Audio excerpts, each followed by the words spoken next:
This is a live look at the forward section of the International Space Station as it currently orbits 254 miles above the central Pacific Ocean.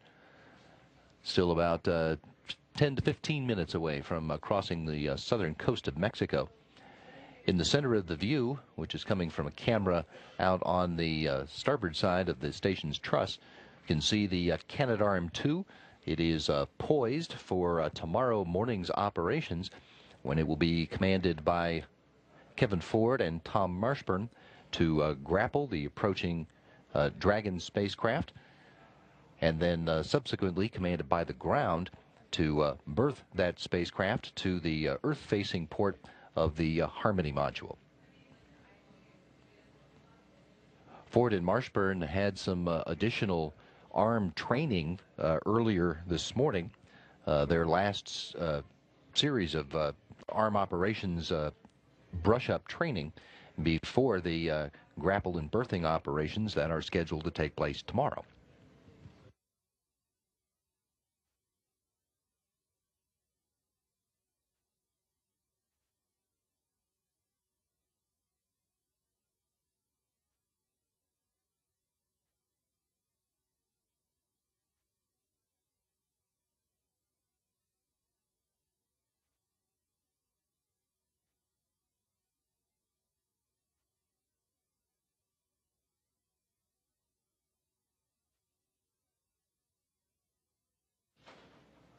This is Mission Control, Houston. The International Space Station crew has executed an awful lot of important science operations on board this week, while they have been, in parallel, getting themselves ready to support the planned arrival of a commercial cargo ship at the station this weekend.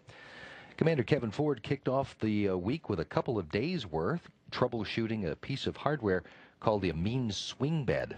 That's a technology demonstration payload that's testing whether vacuum-generated amine system could work as an effective system to remove carbon dioxide from a spacecraft environment, from the crew area. He did determine that a suspect valve was not responsible for the hardware's inability to work, and did find that the culprit was a gearbox that was removed and prepared for a return to Earth for analysis.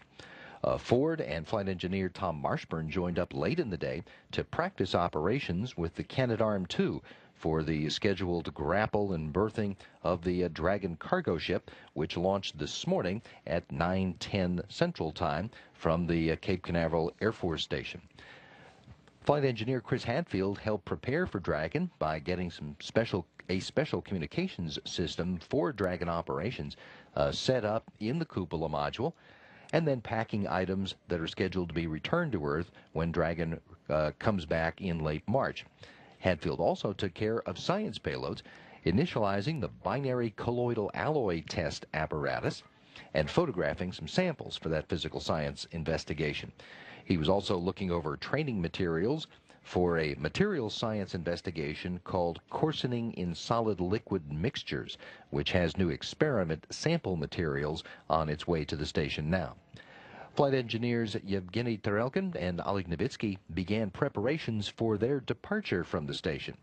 Along with Commander Kevin Ford, Novitsky and Tarelkin are scheduled to leave the station in 2 weeks' time. And this week they began their first of several days' work with the lower body negative pressure suit. That's a Russian apparatus that uses suction to pull fluids to the lower extremities and simulate gravity, and allows the cosmonauts to evaluate their orthostatic stability. Tuesday of this week was a science-focused day, with Tom Marshburn spending much of it supporting the Spheres Vertigo experiment. That's an MIT Space Systems Laboratory investigation that employs two of the bowling ball-sized satellites, the Spheres satellites, uses them to create a 3D model of another object, with the intent that the model that's created could then be used to inform the autonomous navigation of those free flyers. Kevin Ford started Tuesday with a health status questionnaire, part of the ongoing effort to gather information about how human bodies respond to being in the zero-G environment for an extended period. He then loaded software on a laptop in the Columbus module for later operations with a European Space Agency investigation into ways to improve crew efficiency and autonomy. He spent the rest of the day finishing that troubleshooting with the Amines swing bed. On Wednesday, the commander spent a big part of his morning working on elements of the cruise experiment, the ESA technology demonstrator of possible ways to improve efficiency of the crew. Ford worked with the voice-activated procedure viewer and procedural displays. He was testing ways in which crew members can be more autonomous and more efficient in work, something that would be even more critical for future explorers on missions where communication with Earth is much harder than it is for the crews today. Hadfield and Marshburn spent time Wednesday on the integrated cardiovascular experiment. This one aims to quantify the decrease in the size of a crew member's heart muscle over time while in weightlessness. That's just one component of the research documenting how human bodies are affected by being in a space environment, with an eye towards discovering ways to counteract the negative effects. Flight engineer Roman Romanenko assisted Yevgeny Tarelkin with another session of the lower body negative pressure suit, the routine Russian protocol for returning crew members. Later, he joined his Soyuz crewmates, Hadfield and Marshburn, for a routine emergency descent drill. That's standard for all crews. Romanenko, Hadfield, and Marshburn not scheduled to return to Earth until May. On Thursday, Novitsky and Tarelkin spent half the day laying cables in the Russian segment of the station to support the plasma wave experiment that's going to measure the electromagnetic field around the outside of the station. The exterior hardware installation for that experiment is planned for a spacewalk by Romanenko and cosmonaut Pavel Vinogradov in April. Vinogradov will be arriving at the station in late March with Alexander Mazurkin and Chris Cassidy. Romanenko spent part of his day on Thursday taking surface samples in the Russian segment and seeing to science experiment operations in the afternoon. After lunch, Novitsky worked to stow items that are destined for disposal in one of the Progress ships that's docked to the Russian segment, and Tarelkin did maintenance as well as shot scenes for a Russian documentary about station payload operations. There were a couple of tasks on the agenda on Thursday for Chris Hadfield, including an interview with the popular Canadian TV network morning show, and then the final pre-packing of items that are scheduled to come back to Earth on the Dragon spacecraft. Tom Marshburn even set up an HD camera in the lab that will shoot the robotic workstation monitors there so that the mission control teams can follow along and see what the arm operators are doing during those dynamic operations on Saturday. The crew members would actually be working in the cupola on Saturday. The camera is shooting at the backup station in the lab.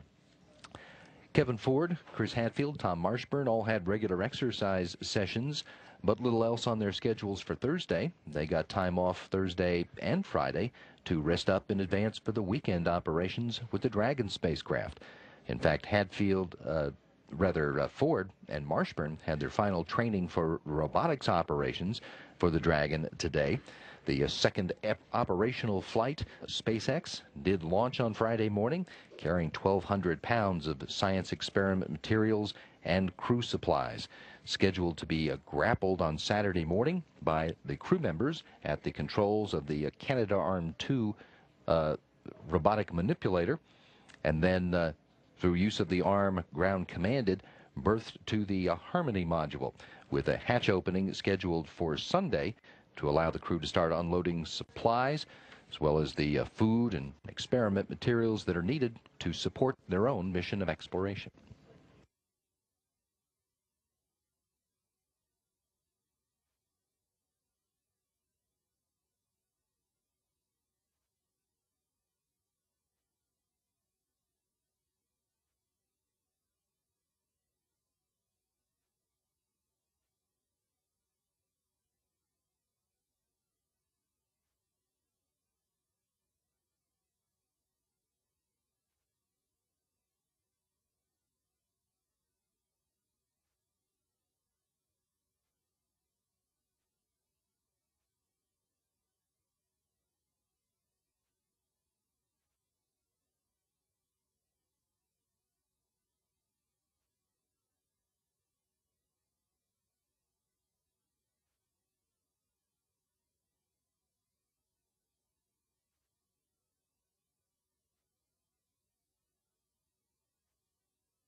This is a live view of the forward portion of the International Space Station, the Columbus Laboratory module closest to the camera.